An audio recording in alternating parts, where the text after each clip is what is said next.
Olá, muito boa noite. Agora são 19 horas. Hoje é 23 de agosto de 2019, o ano da triste era Bolsonaro. Bom, hoje nós vamos falar sobre o assunto que está repercutindo no mundo todo, né? Que é sobre os incêndios na Amazônia, são as queimadas na Amazônia. O Bolsonaro está isolado e o pior, o isolamento dele implica um prejuízo para o Brasil. Bolsonaro transformou o Brasil, neste momento, em pária internacional. Um país que não respeita a floresta. Um país que não honra o compromisso de preservação, compromisso que já foi assumido em várias oportunidades, em vários acordos, inclusive tem um acordo feito de preservação da Amazônia, já assinado na época dos militares, até em 78, que com outros países que compõem, que têm responsabilidade sobre a Amazônia. A maior parte da Amazônia está no território brasileiro, mas tem a Amazônia no Peru, Equador, vários países, a Colômbia, Venezuela, as Guianas, Suriname, são todos países responsáveis pela Amazônia e tem um tratado, existe um tratado. Um país pode cobrar o outro pela preservação. E hoje o Brasil está nessa situação difícil de um país que não está protegendo a sua floresta. Então, você já deve ter tomado conhecimento ao longo do dia dos protestos que estão acontecendo no mundo todo. Neste momento, acontece um protesto na Avenida Paulista, aqui em São Paulo, também um protesto no Rio de Janeiro. Mas tem várias capitais onde ocorrem protestos. E hoje a Angela Merkel já se pronunciou sobre as queimadas na Amazônia e também o porta-voz dela disse que nessa condição a Alemanha não vai assinar o acordo do Mercosul com a União Europeia. Também o Emmanuel Macron, da França, fez a mesma declaração. Teve lá o presidente da Finlândia, o primeiro-ministro, o presidente da Finlândia, que defendeu um boicote à importação de carne. Também o primeiro-ministro da Irlanda, defendeu sanções econômicas contra o Brasil. E amanhã, na reunião do G7, deve ser discutida a situação da Amazônia e o Bolsonaro está isolado, porque hoje o governo Trump ele se manifestou também em relação às queimadas na Amazônia e manifestou preocupação. Então, vai ser muito difícil que, num curto prazo, reverta esta situação. Bom, nós temos hoje a presença do ambientalista Gabriel Bittencourt, você já conhece, ele já participou aqui da nossa transmissão e vai falar sobre esta situação hoje da Amazônia, o que está acontecendo, por que os riscos que acontecem para o Brasil, tanto na economia, como é que pode ser interpretada essa ação do Bolsonaro, ou falta de ação, isto é, o discurso dele e a política implementada mesmo no Ministério do Meio Ambiente, que resultaram nessa catástrofe, que são as maiores queimadas, os maiores incêndios na história aí da Amazônia. Então, vamos contar com a participação dele. Daqui a pouco o Gabriel vai falar, e eu quero cumprimentar agora o Gabriel, antes de falar com vocês, cumprimentar vocês aqui pela participação, mas aqui eu já dirijo a palavra ao Gabriel Bittencourt para que faça a saudação dele. Boa noite, Gabriel, muito obrigado pela sua participação.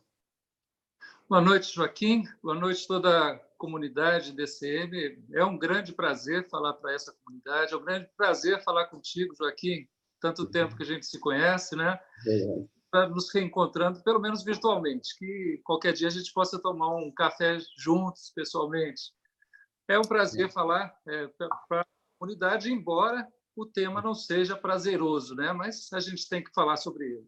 Tá certo. Ô, Gabriel, você está preocupado com o que está acontecendo, não? Muito, Joaquim, muito, muito. A Amazônia, não apenas a Amazônia, né? A gente está vivendo esses primeiros 8 meses desse ano com notícias ruins das mais diversas, né? tive a oportunidade de falar para a comunidade sobre o avanço da aprovação de agrotóxicos proibidos em outros países, seja pelos malefícios que provocam nos seres humanos, sejam pelos malefícios que provocam no meio ambiente. Por exemplo, um dos agrotóxicos, um dos princípios ativos aprovados, está sendo banido pela União Europeia porque comprovadamente mata abelhas, né? Agentes polinizadores. Então, a gente tem mais notícias ao longo desse período de Bolsonaro aí, as mais diversas. A exploração de petróleo ali na região de Abrolhos, né? A exploração, a forma como ele coloca sobre a necessidade de exploração da floresta amazônica. Então, as notícias não são boas e nos preocupam muito, Joaquim. Perfeito. Perfeito. O Gabriel, deixa eu dizer uma coisa para você. Como ele coloca sobre a necessidade de exploração da floresta amazônica. Então, as notícias não são boas e nos preocupam muito, Joaquim. Perfeito. Perfeito. Bom, vou falar aqui eu vou falar aqui a respeito da agora. Vamos aqui, olha, vamos falar aqui com os leitores, com vocês que já estão participando deste nosso debate, desse nosso bate-papo, e eu quero cumprimentar. Se eu pudesse, cumprimentava todos, um a um, mas felizmente para a nossa comunidade, então tem crescido cada vez, entram mais pessoas, então eu vou ler aqui aqueles que chegaram primeiro, como eu sempre falo, chegaram com a chave, abriram esse nosso ginásio de discussão, seria a nossa ágora, falando assim sobre os assuntos mais importantes do Brasil. Então, eu quero cumprimentar o Lincoln Geraldo de Carvalho, boa noite, do lado sul do mapa, diz aqui o Lincoln. Também está participando hoje o 100 mil do DCM, o Sou 100 mil do DCM, ele que fez a inscrição número 100 mil. Está aqui participando, boa noite 100 mil. Muito obrigado pela sua participação, você é pé quente. Ricardo da Silva, Monstrão, boa noite, ele que fala de Niterói, Rio de Janeiro. Pô, muito obrigado, Ricardo da Silva. Hoje eu deveria estar lá na Paulista fazendo a cobertura, mas como eu estava até há pouco tempo trabalhando em um texto, editando aqui no DCM, não fui para lá. Eu falo isso por conta do Monstrão, porque na última vez que eu estive na Paulista cobrindo a manifestação dos estudantes, aí um amigo, membro dessa comunidade, estava de bicicleta, passou, a gente estava ao vivo, ele falou, ô Monstrão, e aí esse é o meu apelido que eu ostento com muito orgulho, entendeu? Espero que não é nem um pouco pejorativo, tá? Muito obrigado pela sua participação, pela tua simpatia e pela tua generosidade, viu, Ricardo? Obrigado. O Marco Antônio, boa noite, ele fala do Rio de Janeiro. O Gessé Paulo dos Santos, boa noite. O Sou 100 mil, ele fala de Brasília, é lá da região centro-oeste. O Francisco Júnior Tomé, obrigado a você que tem realizado esse grande sonho, obrigado, meus parabéns para você. Ele fala que Deus abençoe, eu imagino, porque fala que Deus. Gessé Paulo dos Santos, aqui de Jaboatão dos Guararapes, Pernambuco. O Sou 100 mil do DCM, Lula livre, este é o grito que ele representa, na verdade, é o oposto de tudo que está acontecendo. Segunda-feira nós entrevistamos o Roberto Requião, e o ex-senador Roberto Requião, liderança política importante no Brasil, sobretudo no Paraná, e ele até disse que a liberdade do Lula, de alguma maneira, ele identifica que a liberdade do Lula está associada à volta da democracia plena no Brasil e ao próprio desenvolvimento do Brasil. O Brasil é que se encontra aprisionado, disse o Roberto Requião. Estamos aqui, olha, a Denise Doval, minha esposa, está participando aqui dessa transmissão. Boa noite, Denise. Ela está aqui no andar de cima, aqui. Mas boa noite, obrigado pela sua participação, tá bom? O Jota participando aqui, ó, panelaço hoje, sexta-feira, dia 23 de agosto de 2019, às 20h30. Olha, é importante, viu? Interessante para esse panelaço, porque o Bolsonaro ele vai fazer um pronunciamento, vai contar uma série de mentiras, viu? Porque esse que é o problema do Bolsonaro, ele perdeu a credibilidade. O Macron, isso é grave. Olha, na política internacional, mentir é algo muito grave. E quando um chefe de Estado diz que o outro mentiu, isso é muito grave, é difícil recuperar. Talvez não recupere mais. Então, o Macron disse hoje, no Twitter, que ele falou que se opõe à assinatura da União Europeia com o Mercosul, e disse que o Bolsonaro mentiu para ele no encontro lá em Osaka, no Japão, no encontro do G20, que os dois conversaram. O Bolsonaro falou a respeito da preservação da Amazônia, garantiu que havia preservação, e agora está mostrando que não há. Porque este incêndio, o Gabriel vai falar sobre isso daqui a pouco, esse incêndio, ele em grande parte é criminoso. Isso já não é dito por ONGs apenas do Brasil. Isso, a NASA mesmo fez fotografia do alto e dizendo que os registros são de registros, não de incêndio, seria um incêndio acidental, porque são lugares dispersos, então são vários focos, como se alguém tivesse realmente, e isso aconteceu, colocado fogo na floresta. E aí você diz, ó, Bolsonaro não tem nada a ver com isso, é um produtor que foi lá irresponsável e colocou. Não, ele tem, porque ele desaparelhou o IBAMA, ele desestimula hoje a ação fiscalizatória do IBAMA, porque é o IBAMA que garante a preservação da floresta, são os fiscais. Hoje, em alguns lugares, eles não estão indo mais, porque o Bolsonaro empoderou essas pessoas. Então, há, inclusive, casos de agressão, e eles não têm ido em alguns lugares. E o Bolsonaro, hoje, como é que você sendo fiscal do IBAMA, você sabe que se você acabar cumprindo o teu trabalho, o Bolsonaro pode te demitir, porque ele demitiu já da função, né, não do cargo de carreira, mas da função, às vezes de uma função que ele exerce ali. Isso aconteceu, por exemplo, o Bolsonaro fez isso com o fiscal que o multou por pesca ilegal lá na área de preservação de tamoios, lá em Angra dos Reis. Ele foi afastado. Então, quem é que vai hoje fiscalizar? O Bolsonaro esteve há pouco tempo numa feira agropecuária aqui de São Paulo, Agudos, né, na região de Ribeirão Preto, aí fez um discurso muito aplaudido, dizendo que o Ricardo Salles estava cumprindo, fazendo um excelente trabalho, porque era para fazer uma limpa, é a expressão que o Bolsonaro usou no IBAMA. Então, agora você vê o resultado disso, que são estas queimadas.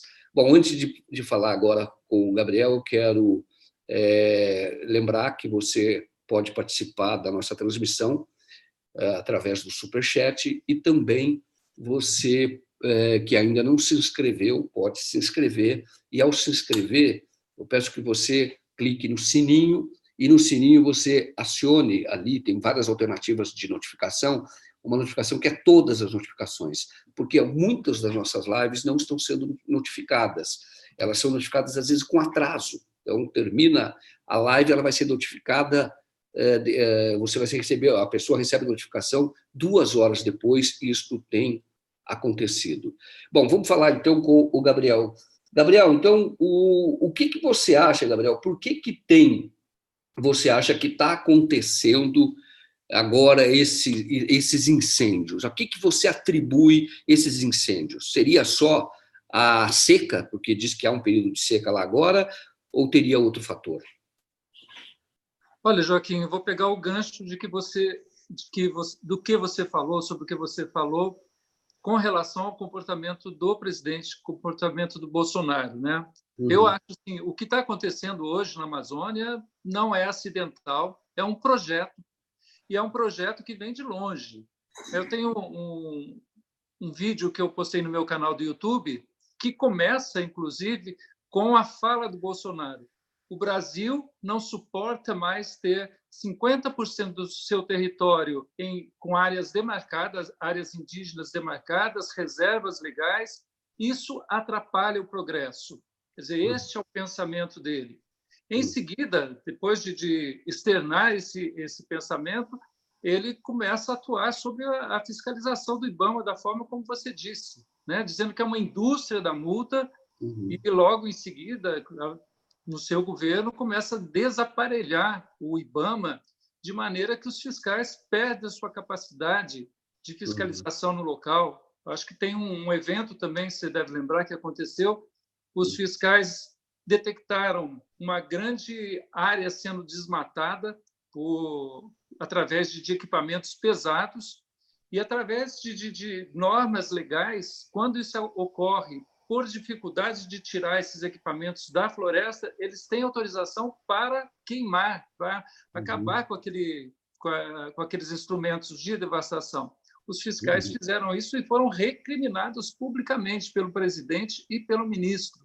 Perfeito. Então, essa ação, desacreditando a fiscalização, também contribui para esse processo. E, por último, um outro dado assim, muito claro que corrobora com esse fato de que é um projeto do Bolsonaro de fazer o que está fazendo na Amazônia, foi quando ele, se não me engano, em Barretos, ao escolher Ricardo Salles, fez um videozinho junto com representantes do setor rural e sorrindo, você se lembra disso, ele sorrindo diz assim: e aí, gostaram do novo ministro do Meio Ambiente? Porque, claro que o setor ruralista ia gostar, porque esse ministro responde aos interesses do setor rural. O setor rural, que eu digo, o grande latifúndio atrasado, não o pequeno produtor que traz alimentos para a nossa mesa. Então, esses três fatores eu acho que corroboram para essa teoria de que o que está acontecendo na Amazônia não é casual, faz parte de um projeto, faz parte de uma concepção de desenvolvimento atrasada, arcaica e míope do governo Bolsonaro. Perfeito. E como você lembrou agora do Ricardo Salles, o Ricardo Salles tem uma condenação, ele foi condenado por improbidade administrativa, porque ele, aqui, quando era secretário do Meio Ambiente aqui em São Paulo, ele pressionou os servidores ali do Ministério da Secretaria do Meio Ambiente para fazer uma alteração do mapa do Parque Ecológico do Tietê, de forma a atender interesses dos produtores, tirando ali algumas áreas que eram do parque, por pressão dos produtores. Isso foi assim que o Ministério Público entendeu e o juiz também, porque o condenou. E o Bolsonaro escolheu justamente um condenado por improbidade administrativa, por ter atuado não em favor do meio ambiente, mas em favor de ruralistas também, no caso aqui em São Paulo, e hoje ele levou, vamos dizer assim, esse modo de gestão, que é contra o meio ambiente, ele levou para a esfera nacional. E como é que ô Gabriel, por que eu vejo você é ambientalista, o Gabriel Bittencourt é ambientalista, e tem vários ambientalistas que protestam contra o Ricardo Salles. Por exemplo, ele teve agora, esta semana, no encontro lá na Bahia, e foi vaiado. E a pergunta que eu faço, Gabriel, por que uma pessoa dessa, que hoje está atrapalhando o Brasil, por que continua no governo? O que você acha? Por que ele não caiu ainda, hein? Bem, ele tem um figurino que o Bolsonaro queria, né? Ele está fazendo exatamente o trabalho, deixando de fazer um trabalho de defesa dos interesses socioambientais, que são os interesses da pasta, para servir aos interesses, né, das mineradoras, das madeireiras e, sobretudo, das ações clandestinas, né, que são aquelas que mais devassam a Amazônia. Então, o Ricardo Salles foi escolhido a dedo, né? Eu, inclusive, acho que a história que está sendo pedido o impeachment dele, eu acho que vai ser que nem a saída do ministro da Educação, né? Tira um e põe o outro para servir aos mesmos interesses e, às vezes, de uma forma pior ainda. O Salles tem essa história que mostra bem, né, o perfil dele. Ele, como secretário de Meio Ambiente do Estado de São Paulo, foi um desastre. Exato. Procurou aparelhar, inclusive, com os seus correligionários, a Secretaria de Meio Ambiente em detrimento da qualidade, pensando só no aparelhamento de cunho político-partidário.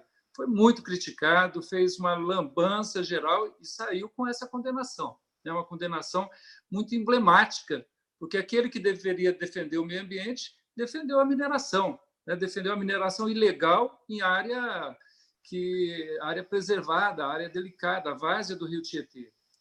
Então, eu acho assim, a questão não é o ministro, mas a política de governo que ele serve, e está servindo muito bem, que é essa política de devastação. Perfeito. E até o Bolsonaro, quando ele estava em campanha ainda, ele dizia que ia acabar com o Ministério do Meio Ambiente. Sim. E o Ministério do Ambiente, não é isso? Ao Ministério da Agricultura. E aí ele acabou... O que ele acabou dizendo? Como houve pressão naquela ocasião, houve uma pressão muito grande enfim, daqueles que compram produtos brasileiros e uma reação também, um medo de uma reação de que isso pudesse implicar, inclusive, uma suspensão de compra do produtos brasileiros, de grãos brasileiros. E aí o Bolsonaro, a impressão que eu tenho é que ele fez o seguinte, ele fez, bom, eu vou deixar o Ministério do Meio Ambiente, mas vou pôr uma pessoa que é contra o meio ambiente, que não gosta do meio ambiente. E é como o seguinte, bom, eu vou lá para fazer isso, eu não vou pôr alguém para defender o meio ambiente.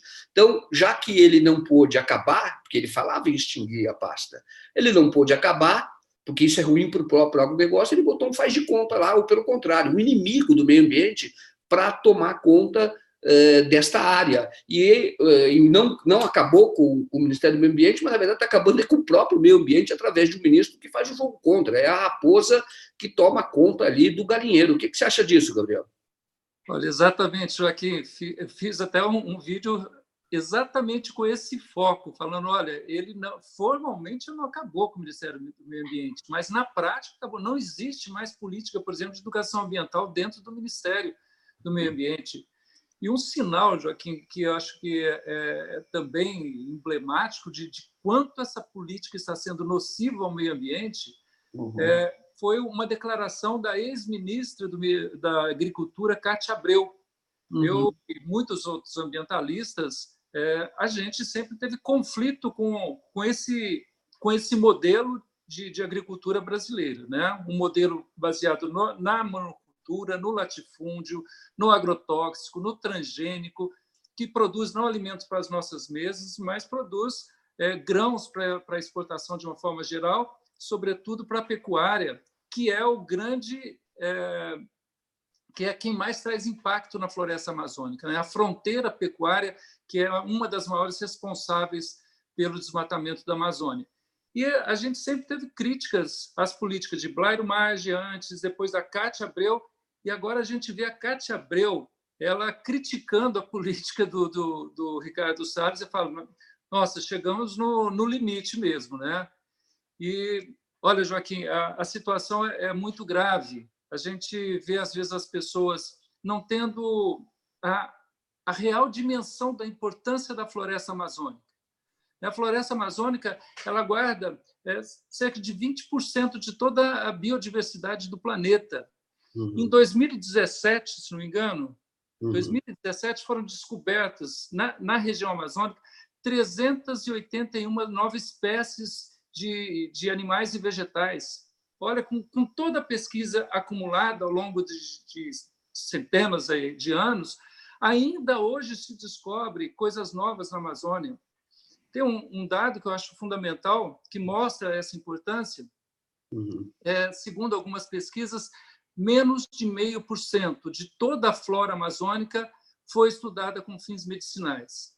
Então, o que se está destruindo é algo importante, porque a gente conhece, sabe a importância, mas muita coisa que sequer a gente vai conhecer. Então, assim, além dos chamados serviços ambientais, né, o Carlos Nobre, o Antônio Nobre, aliás, são dois irmãos, né? O Antônio Nobre é um agrônomo muito estudioso da Amazônia, e o Carlos é um climatologista também estudioso da região amazônica. Mas o Antônio Nobre ele desenvolveu uma famosa teoria, ele fez uma pesquisa e publicou na revista Science, né, sobre os rios voadores. Os rios, a floresta amazônica se achava que ela era daquele jeito porque ela recebia muita chuva. Não, ela produz a própria chuva, ela joga para a atmosfera uma quantidade tão grande de vapor d'água que, além de servir para a manutenção da floresta, esse vapor d'água ainda é transportado para a região sudeste do Brasil, para a Argentina, Paraguai e Uruguai, na forma de chuva. Segundo o Carlos Nobre, são 20 bilhões, olha só, 20 bilhões de toneladas de água produzida por dia. Isso é mais do que a foz do Rio Amazonas. O Rio Amazonas joga para o mar 17 bilhões de toneladas. E enquanto a floresta, através do chamado processo de evapotranspiração, as árvores retiram, né, através das suas raízes, a água e jogam, através das folhas, para o ar, jogam 20 bilhões de toneladas. E sem essa água, a gente não tem chuva, sem chuva a gente não tem agricultura. Então, é um processo, o que está acontecendo é de uma seriedade incalculável. E olha que interessante esses dados. Então, na verdade, vai contra o interesse do próprio agronegócio em outro lugar. Fica aquela visão, como você falou, do próprio governo Bolsonaro. Você falou no início, você falou, olha, essa política é míope, essa visão é míope. Não ajuda em nada no Brasil, nem na agricultura. Não ajuda. É interessante o que você disse. Na verdade, você tem um rio que é um rio das nuvens. Quer dizer, a própria floresta produz e aí isso vai regar não só aqui o solo brasileiro, mas também solo de outros países vizinhos. Imagina o que pode acontecer, mesmo com esta queimada, vai ter alteração do clima, não vai, o Gabriel? Sim, sem dúvida. A floresta ela tem uma importância muito grande para a manutenção do clima, não apenas local, né, de uma forma global. Olha, o termo ecologia ele foi cunhado em 1866 e significa o estudo da casa. Então, essa visão de que o planeta é a nossa casa, é a casa de todos, isso vem de longe e o atual governo não entende isso. E é por isso que você vê os mais diversos países preocupados. Por exemplo, o que a gente está falando dos rios voadores, a Argentina tem uma preocupação muito direta, como o Paraguai e o Uruguai, porque o que está sendo feito vai também afetar o clima, o regime de chuvas daquele país. Perfeito. E olha, ainda mais um dado da seriedade do que está acontecendo. Eu estava falando do Carlos Nobre, agora falar do irmão dele, aliás, estava falando do Antônio, agora o Carlos.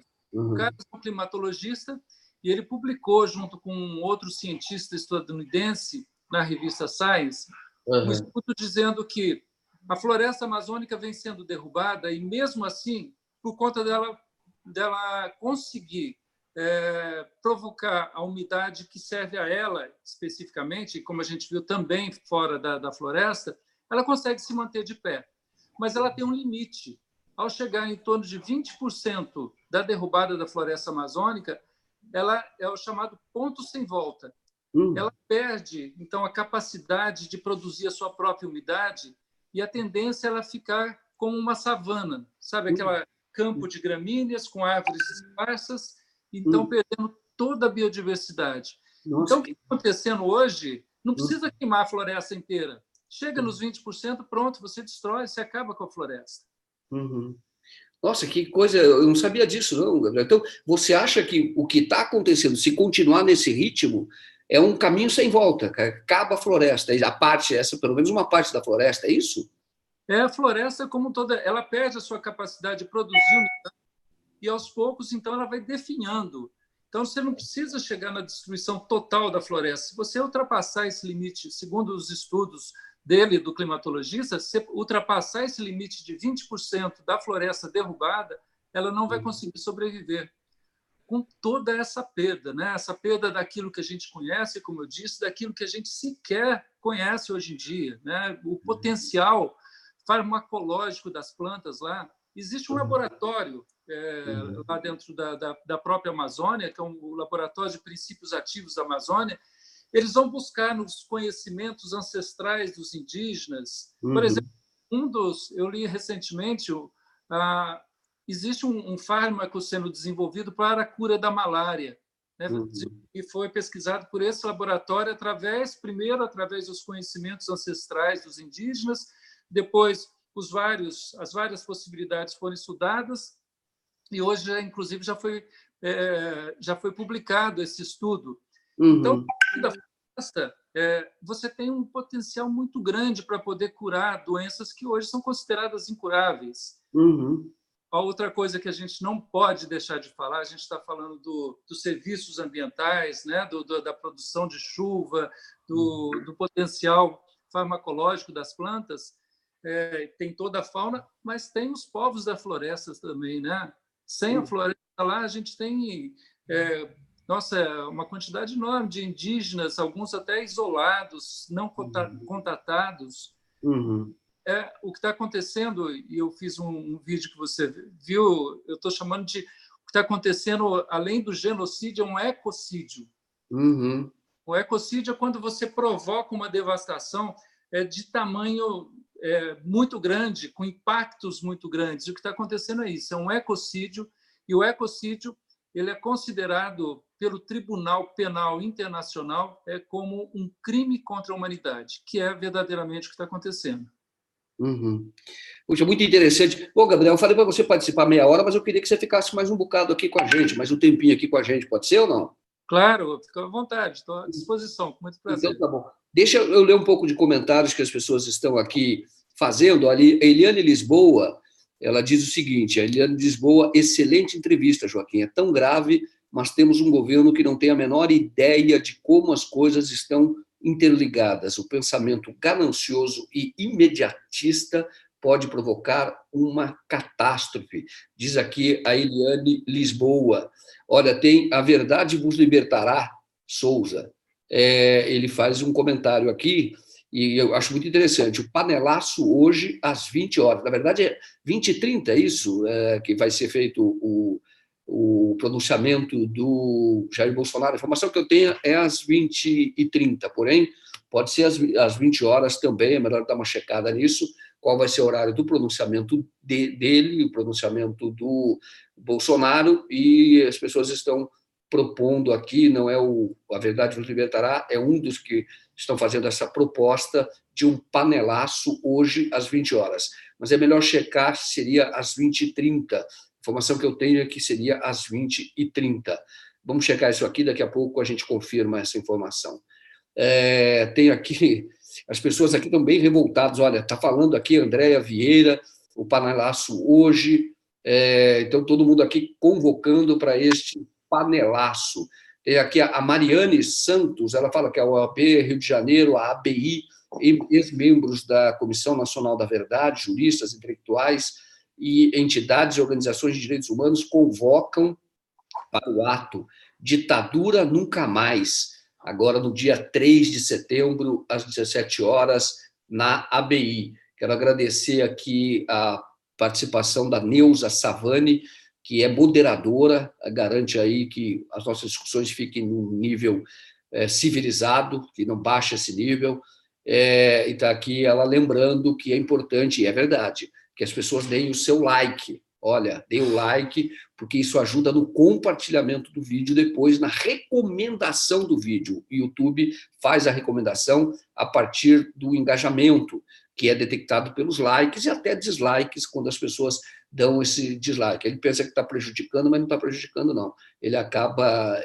também demonstrando engajamento e, com isso, o vídeo entra ali na aba de recomendação, na parte de recomendação do YouTube.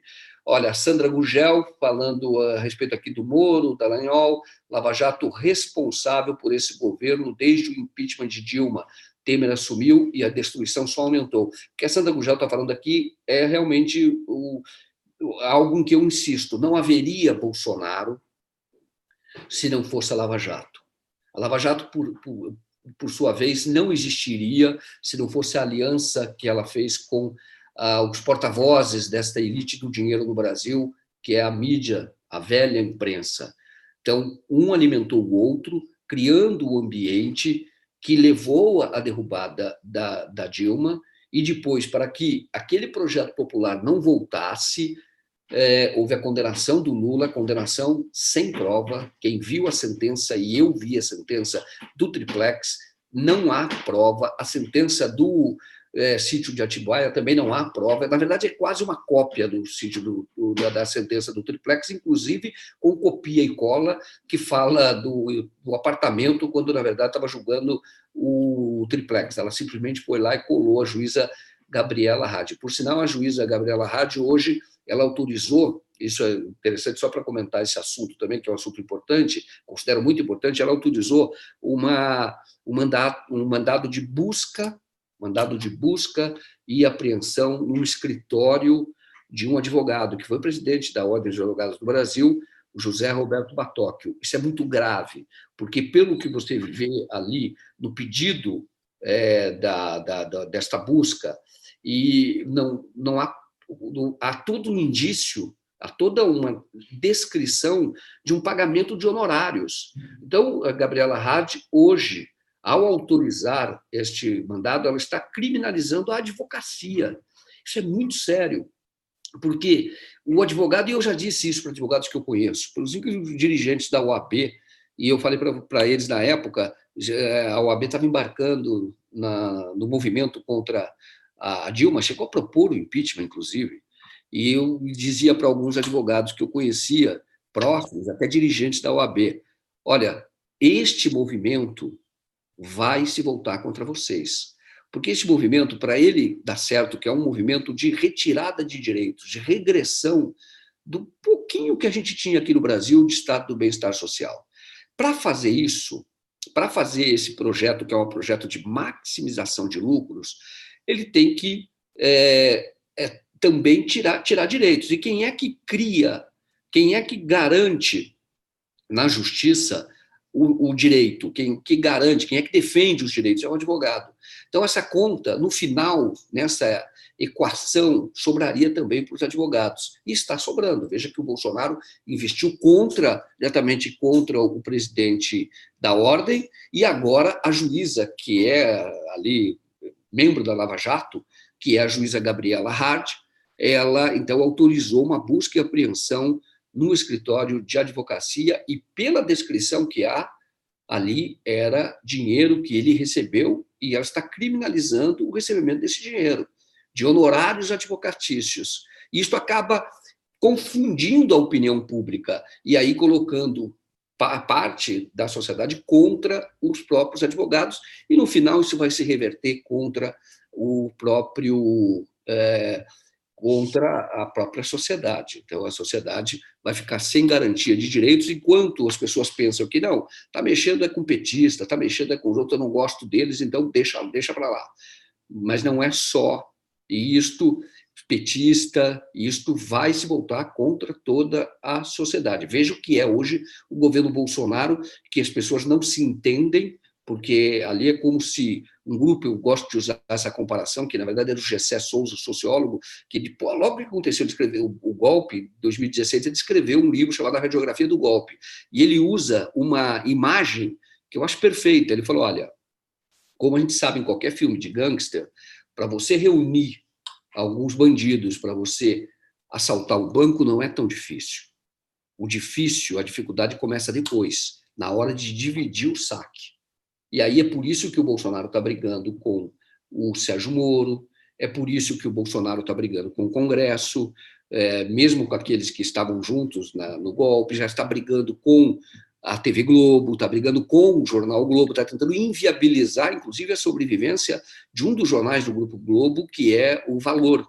Está tentando inviabilizar. Por quê? Porque agora a quadrilha está ali disputando espaço para saber quem é que vai ficar com a maior parte deste putim. Mas deixa eu voltar, então, para o Gabriel Bittencourt, entrevista aqui que está sendo elogiada pelos membros da nossa comunidade, e eu pergunto o seguinte, Gabriel, pela sua experiência, como é que nós vamos sair disso, hein? O que nós temos que fazer? Hoje tem manifestação aqui em algumas cidades, inclusive aqui na Paulista. Qual é a solução? Qual é a saída? Qual é a proposta política sua, na sua visão, para que a gente vire esta página?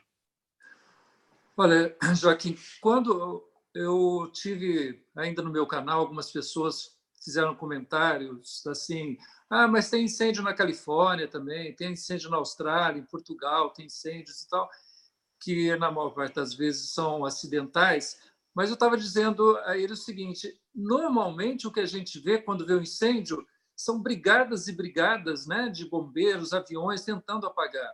Uhum. Aqui a situação foi exatamente o contrário. Primeiro, vários dos fazendeiros que atearam fogo, um deles, inclusive, deu entrevista a um jornal do lado do oeste do Pará, dizendo que estava prestando contas ao presidente, né?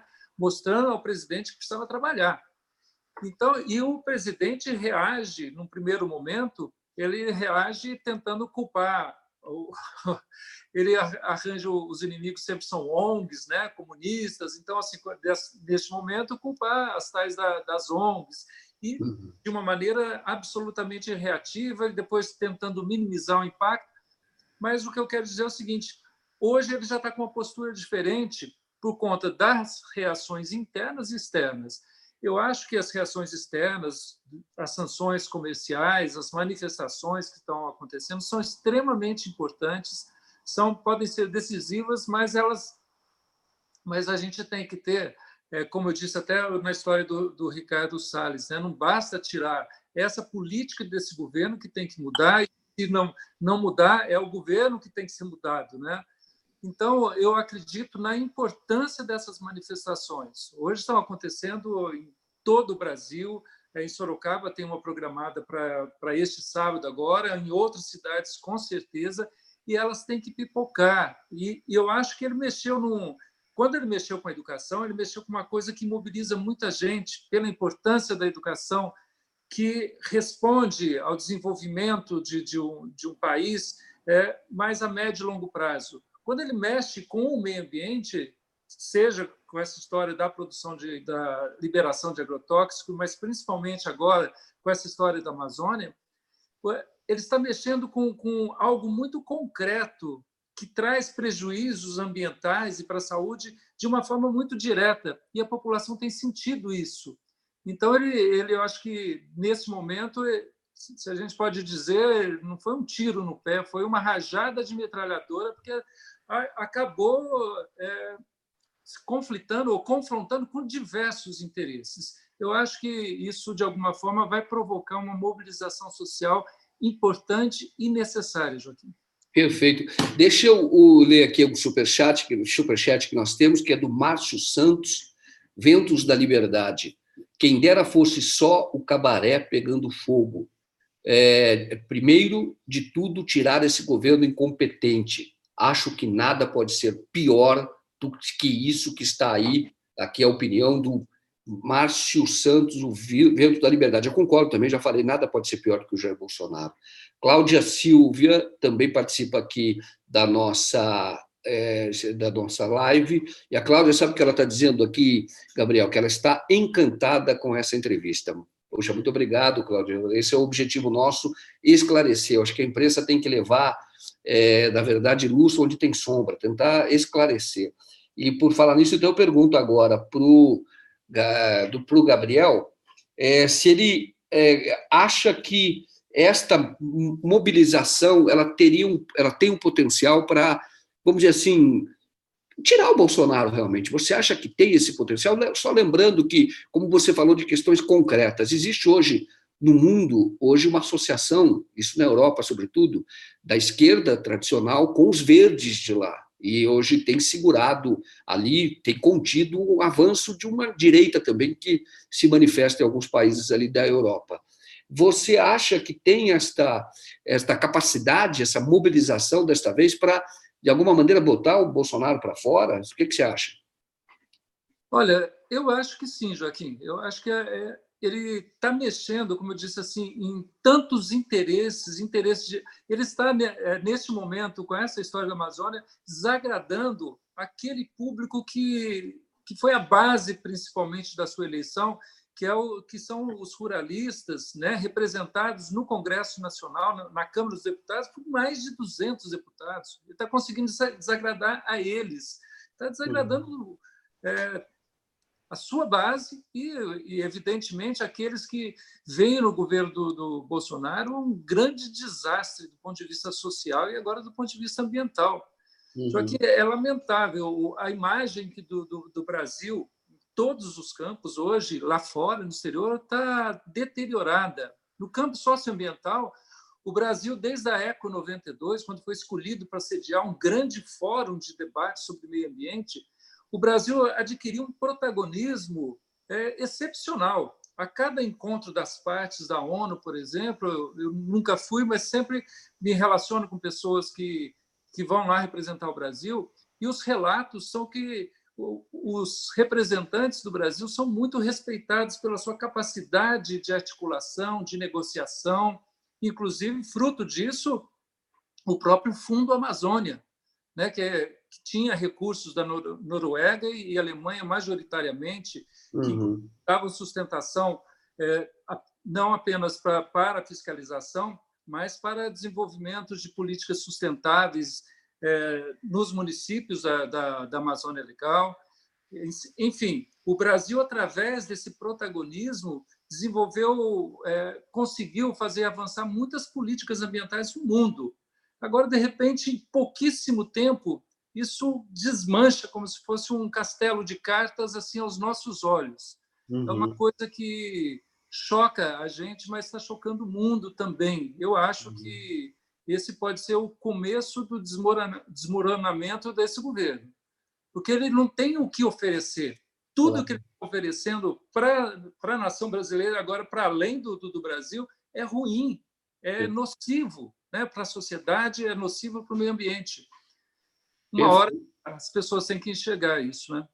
Perfeito. Olha, só lembrando que agora realmente o panelaço está programado para as 20h30, às 8h30, né?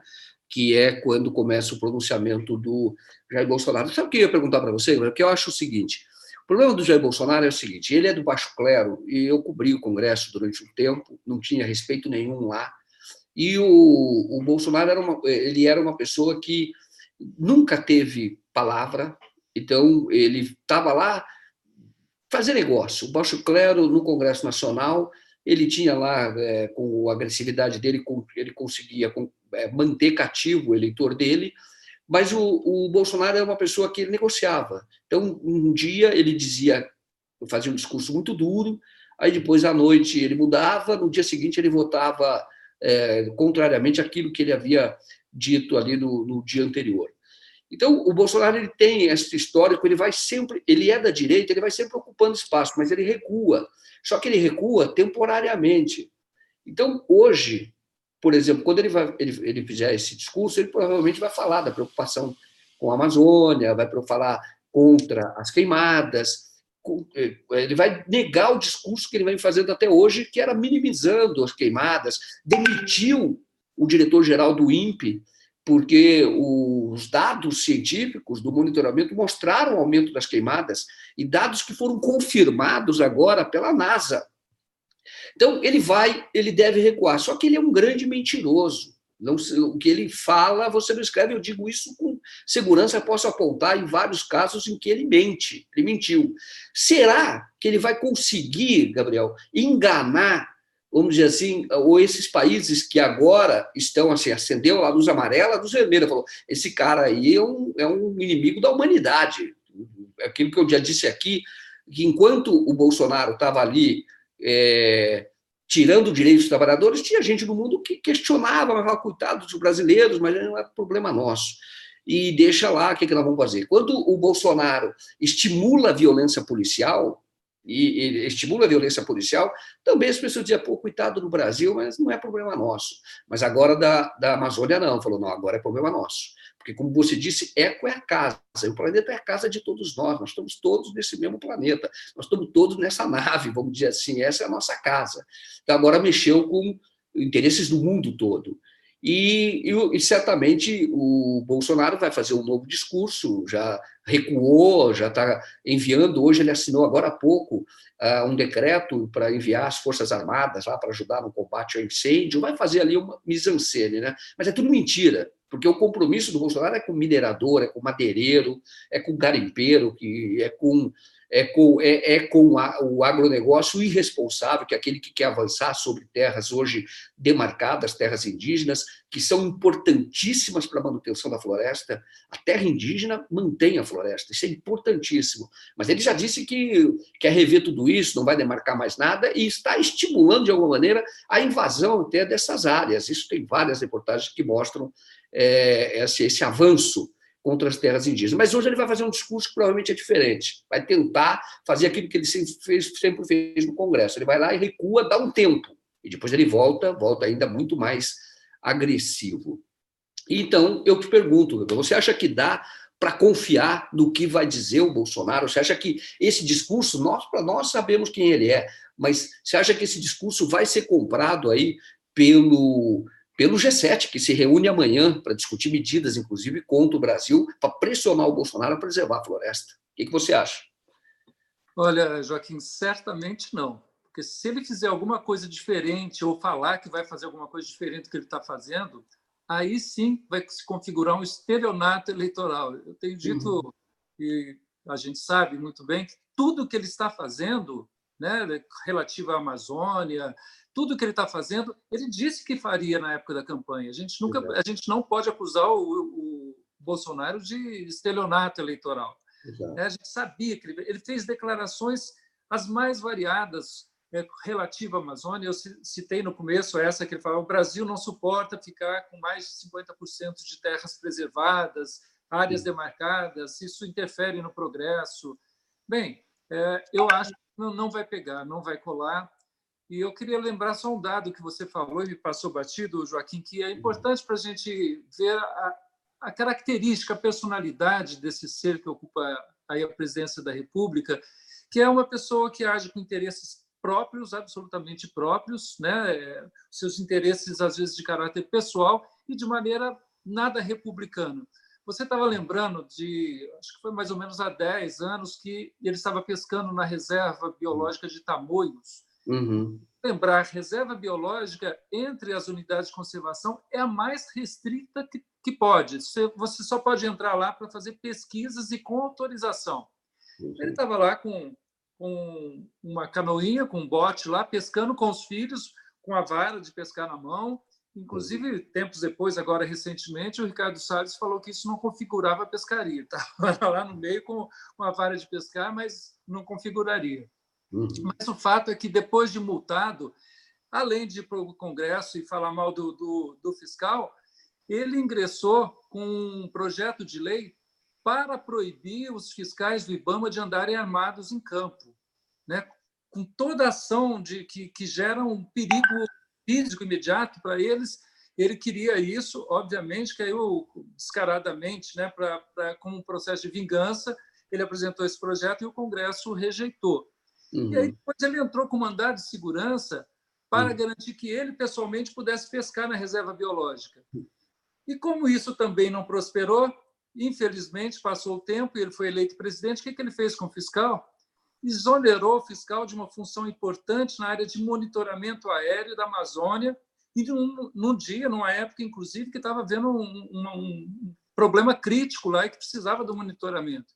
Então, ele age muito assim, né, para resolver os seus problemas ou para poder se vingar de alguma situação que ele não gosta. Então, tira radar, porque talvez tenha sido multado, né? Olha, é uma personalidade deletéria, né? Nociva mesmo, que não deveria ocupar a cadeira que está ocupando. Perfeito. E ele faz, na verdade, o governo dele é de interesse pessoal. Ele é o oposto do que se esperaria de quem ocupa um cargo como o dele, que é o símbolo mais importante da democracia, que é a presidência da República. Só que toda a ação dele é pensando nele e na própria família. É sempre assim, alguma coisa relacionada à experiência que ele tem. No caso, por exemplo, de radares, já se sabe que ele e os filhos têm a carteira, ultrapassou lá o número de pontos, a carteira caçada. E aí ele tentou dobrar o número, os radares. Aí ele tenta colocar, hoje, o filho para ser embaixador em Washington, um filho. O outro, ele entregou a comunicação do governo, isso é muito sério. E tem um terceiro que ele está tentando entregar ao Ministério Público Federal, que é o Flávio Bolsonaro, que é suspeito de crime, de lavagem de dinheiro, e que é a pessoa que hoje, quando o Bolsonaro recebe os candidatos da Procuradoria-Geral da República, está ali o Flávio do lado, que é alguém que tem que estar sendo investigado pelo Ministério Público Federal. E ele dá esse sinal, esse prestígio para o filho, né? E indica que é o filho que vai nomear, vai indicar o futuro procurador-geral da República. Então, é muito pequeno e é sempre no interesse pessoal. E o Brasil não merece isso. Um país desse tamanho, com tanta diversidade, com tanto conflito, porque é próprio de uma vida, na vida urbana, na vida da cidade, que haja conflito. E precisaria de um governo para tentar resolver esses conflitos, né? E nós, infelizmente, fomos colocados numa situação por eu digo, um eleitor que foi manipulado, tá? Um eleitor que não estava entendendo o que estava acontecendo, manipulado por aquelas notícias da Lava Jato e a Globo fazendo aquele noticiário intenso, tendencioso, e aí as pessoas acharam que o Bolsonaro seria uma solução. Eu sempre digo que bolsonarista, mesmo você tem 10% da população, se chegar a 15% é muito, não governa o país. Só que, neste momento, fruto da manipulação, e aí fruto desse casamento da Lava Jato, eu falo sempre isso, fruto sem medo de errar. A Lava Jato é inimiga do Brasil. Fruto desse casamento espúrio da Lava Jato com a velha imprensa, nasceu o Jair Bolsonaro. E aí ele tem aí mais 3 anos e meio pela frente, né, de mandato, mas eu creio que o Brasil não resiste tanto tempo a um desgoverno como este. Ô Gabriel, faz um pouco aí da sua publicidade, da sua propaganda positiva. Você que tem um canal no YouTube, você tem um blog, nós já até publicamos artigo do seu blog, nós publicamos um artigo que você falava justamente que ninguém pode alegar que não sabia o que Bolsonaro faria, porque todo o tempo ele contou, ele disse o que faria, mas as pessoas estavam como hipnotizadas, né? Como sempre, como eu disse, repito, estavam manipuladas por aquele noticiário e achavam que o Bolsonaro era de fora da política e não tinha nada a ver com o sistema político anterior. Então, as pessoas iludidas acabaram colocando um inepto para presidir o Brasil. Nós publicamos o seu artigo e eu peço a você, então, que fale um pouco do seu trabalho para que a nossa comunidade conheça você mais, as pessoas que estão gostando muito de você aqui, pelo que eu estou vendo nos comentários, então, onde é que as pessoas podem te ler e podem te ver? Olha, Joaquim, eu novamente quero agradecer a possibilidade de falar com essa comunidade progressista. Você sabe que eu sou um assíduo espectador de muito tempo, né, especialmente das suas lives, mas de todo o DCM, né, do Kiko, Pedro, da turma toda, e isso me orgulho muito da possibilidade de estar aqui hoje falando diretamente com essa comunidade.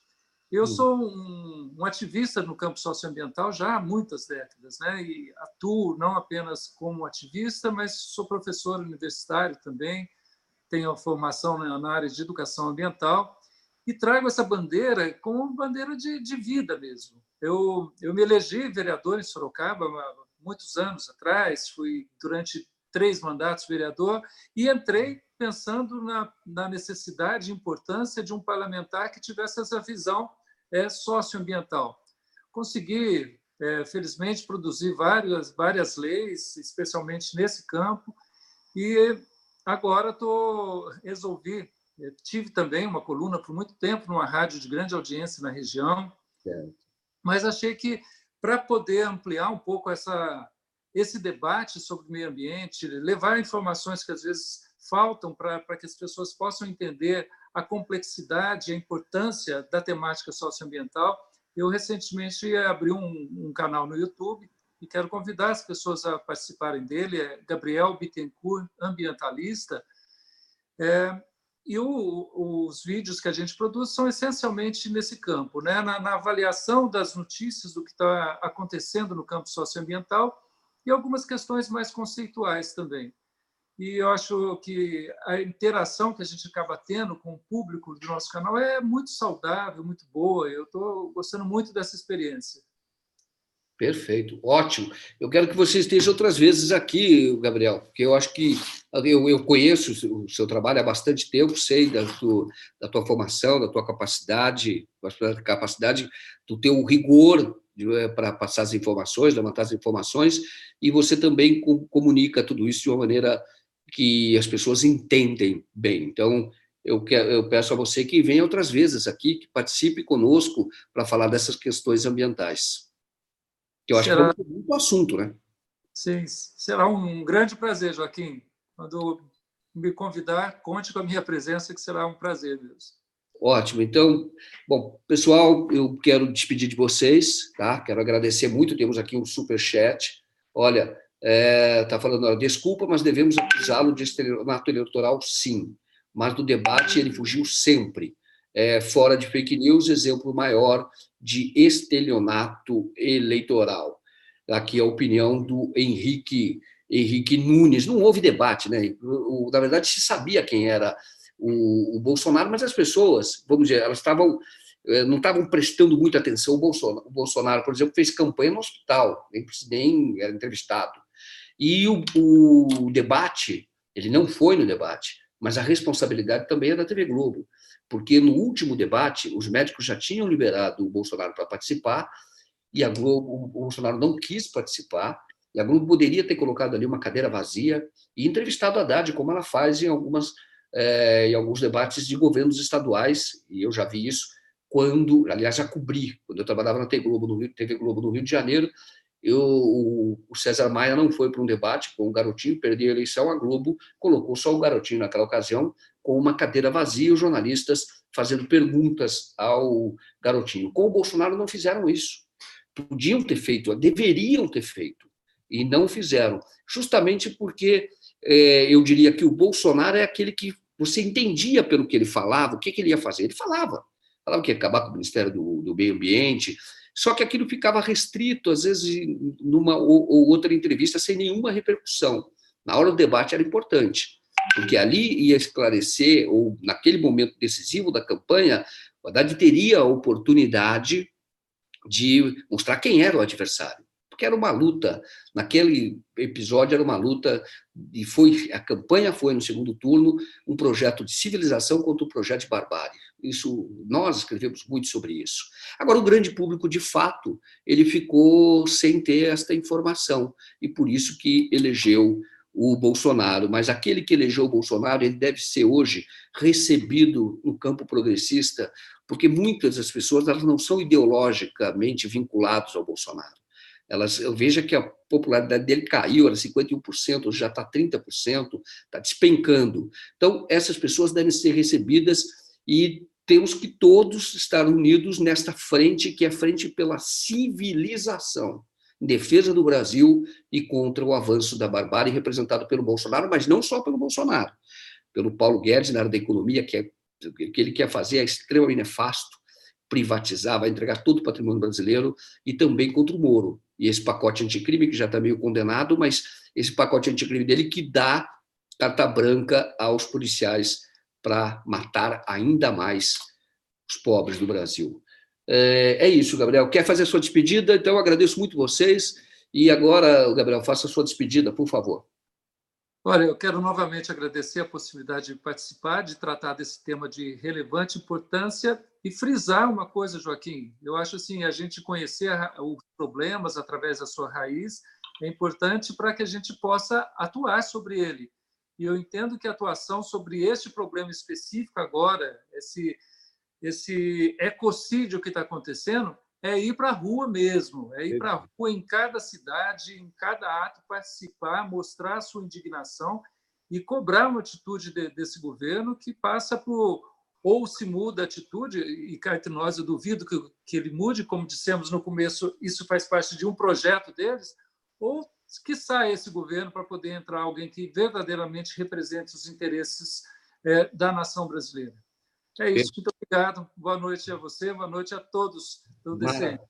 Maravilha, muito obrigado, boa noite para vocês. Olha, daqui a pouco, 20h30, tem panelaço, tá bem? E às 9h, o Essencial com o Pedro Zambarda, o Kiko Nogueira, e nós voltamos na segunda-feira, às 9h da manhã, com o DCM, Café da Manhã, mas sábado você vai ter uma transmissão com o Vinícius Segala e domingo o Kiko Nogueira, tá bem? Forte abraço para vocês, excelente sexta-feira, um ótimo fim de semana. Olha, a era é triste com o Bolsonaro, mas a gente está forte e firme aqui na resistência e não fomos derrotados. Pode contar com a gente nessa luta, tá bom? Forte abraço para vocês e até mais. Muito obrigado, Gabriel. Boa noite para você, viu? Boa noite, um abração, Joaquim. Um abraço.